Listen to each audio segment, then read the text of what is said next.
PJ, if he's still awake over there.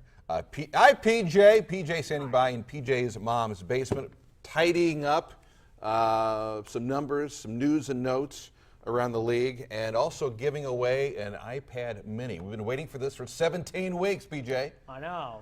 You have to wait a few more minutes, though. We'll do our trivia question just a bit. Well, yeah, so fantasy football seasons for most are over. Just like in the real NFL, a lot of coaching changes happening there, too. Right about now, those folks who missed the playoffs or didn't get the championship are throwing their arms up and saying, I'm never doing this again. I'm never doing this again. It's a common thing. Until July rolls around, and then they're the first ones to sign up again, right? Exactly, yeah. And then they throw their $20 down or whatever it is. So with that in mind, we'll push the fantasy world aside. A lot of ups and downs this year. Injuries was the story this year, but got some fun facts for you from this Colts season. We'll start with the playoff scenarios. I don't know how much you guys read into this last week, the odds, right, of the Colts actually making the playoffs. Well, if you went to Vegas on a nice little vacation over the holidays and you bet $100 for the Colts to make the playoffs, with all the scenarios that there were last week, it would have paid out, and this is an estimate, $157,000 plus. If you just put $100 down for the Colts to make it. That's how crazy those odds were. And you know what would have happened? You would have lost $100. That's what would have happened right there. It was a long shot. It was a long shot. Well, at one point, everything was going good. I know. That was the thing. At one point in the game yesterday, you're looking up, you're like, yeah. But the only thing, Jacksonville just rolled over yesterday. The last 2 weeks they rolled over. What? Proving that Jacksonville is still Jacksonville. I'll tell you what, I would have won a lot of money on yesterday. Every time New England goes to Miami, and you can put this on the books, they either lose or it's a tight ball game. And New England's always getting more points than they never cover in Miami. So if I would have had money, a lot of money to place on a bet yesterday, I would have won a lot of money on Miami. See, now that was the one I thought for sure. I'm like, there's no way the Patriots are going to go into Miami and lose. I'm telling you. Damn it, they did. There's your bet for next year. Every time they go to South Beach, that's right, they lose, or it's a close game. Yeah. There's your bet for next year. Another crazy stat here. Pat McAfee, your kickoff expert, of course. This is an insane number and an NFL record at that. The kickoff special teams only allowed 156 return yards. Yeah. Total? Wow. His touchback percentage was 91%. Incredible. NFL Absolutely league incredible. high. NFL record. And he's not going to the Pro Bowl. Really? Yeah, exactly. Really? Even more just outrage. Mom was very upset about that. They think that they look at those kickoffs now as you should kick it in the end zone. You should get a touchback. That's what they want you to do. They don't want to return. They don't want to return because of the collisions and the concussions and injuries and whatnot. But talking about the kickers, I mean, does Vinatieri come back next year? How do you not bring him back? I mean, my man's kicking 50-yarders like they're no big deal. He's 25 years old. And hitting it 15 yards up, like, I got it. No big deal. So, yeah, I agree with you. How many years do you give him? 2? 2. I think that's fair. Give him 2. You want him to retire as a Colt.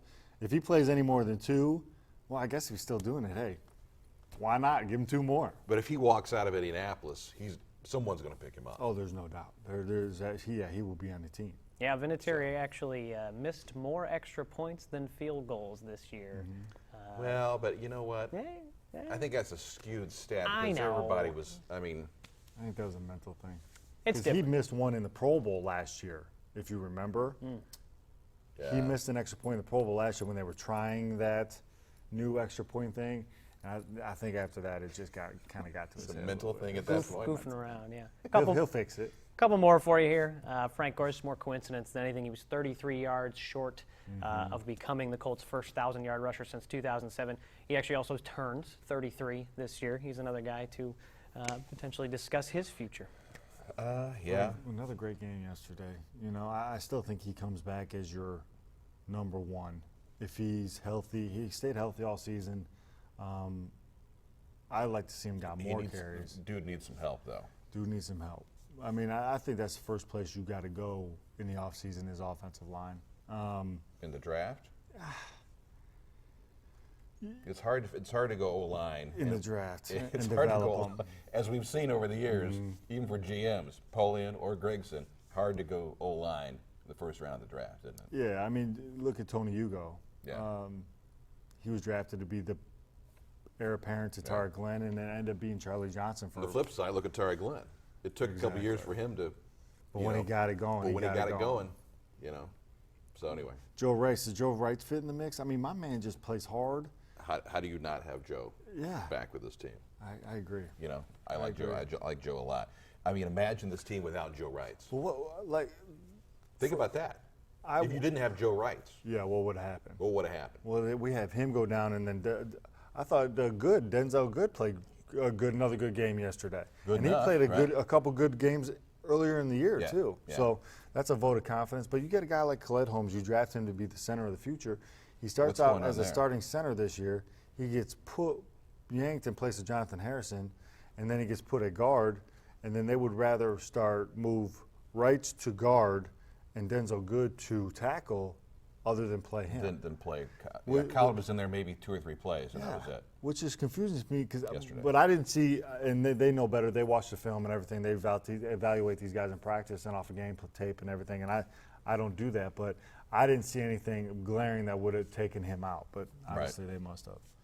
What else you got, PJ? I'm sorry, we kind of took over the show, didn't we? This Sorry. is good discussion. It's good. It's venting, tying that year down.